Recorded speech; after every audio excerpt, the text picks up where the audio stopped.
Hi, Arrunava. Great to be connected with you again. Absolutely will. So glad we could have this chat. So you took our summer program back in 2020, and you were based in Singapore at the time.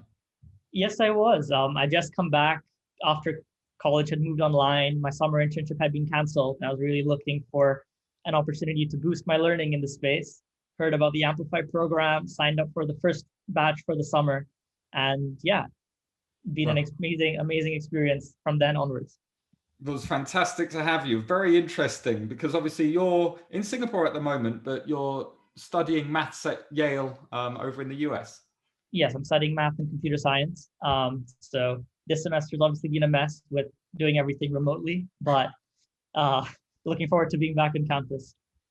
And so, talk to me after the summer program. Well, tell me why did you do the Amplify summer program? What did you think you'd get out of it? And what did you do straight after the summer program? What happened after its completion? Right. So I guess to give some context, I was meant to intern at Graham Capital, which is a macro fund in Connecticut, and I was largely be doing internships on their systematic macro strategies and some on their discretionary macro strategies as well.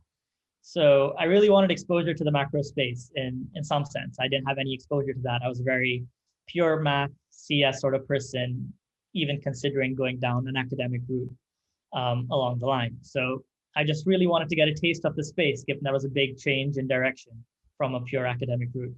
And I saw the Amplify program, a chance for me to really get a sense of what trading looks like from a macro perspective, but also give me insights into broader roles in finance that I might not have considered, just to make sure I'm not pigeonholing myself into a certain path without considering everything that's available.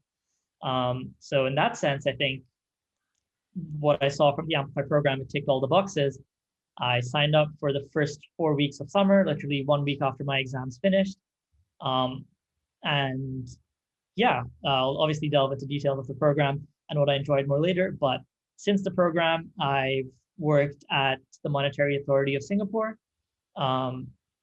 Literally started that 4 days after the Amplify program finished.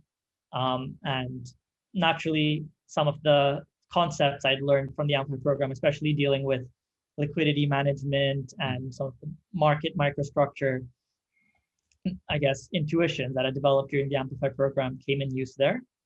And since then, I'm currently interning at a fund in London, which mainly does fixed income relative value, but also has macro teams. I'm currently interning on one of their macro teams. So I guess that's been my progression so far.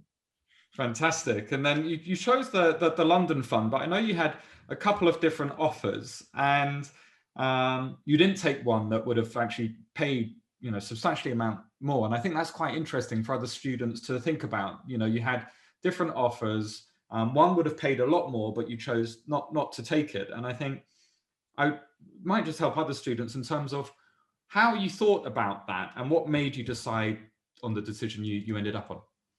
Right. I think it largely came down to fit, and how I felt I really interacted with members at the firm and what my potential would be for learning down the line. I guess the offer I turned down, all my interviews were just math pretty much. So I didn't really get a chance to really get to know people at the firm very, very closely through that process, even though I did after. I said I'd want to speak to members at the firm. And this is, I guess, perhaps what I felt was my role was sort of set. It wouldn't really be changing too much down the line. I guess that was what they described. You just get better and better at what you're doing, but the dynamics of the role don't change.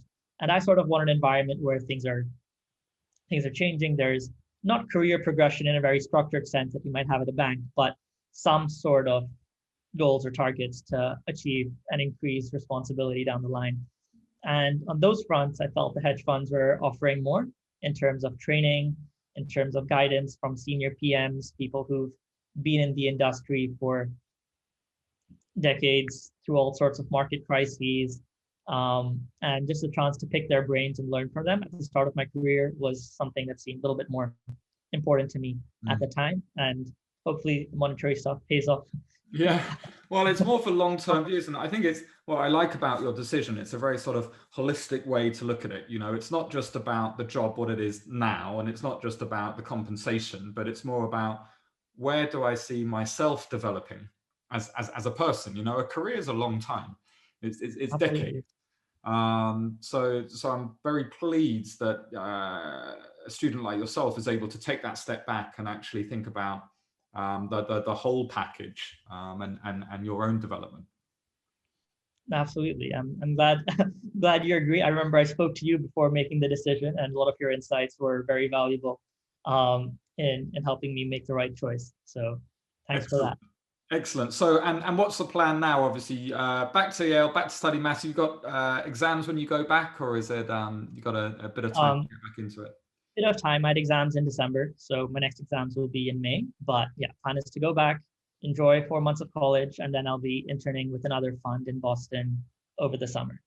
Fantastic. Great result. Thank you, Arrunava. Really good to catch up with you. Absolutely. Well, glad we could.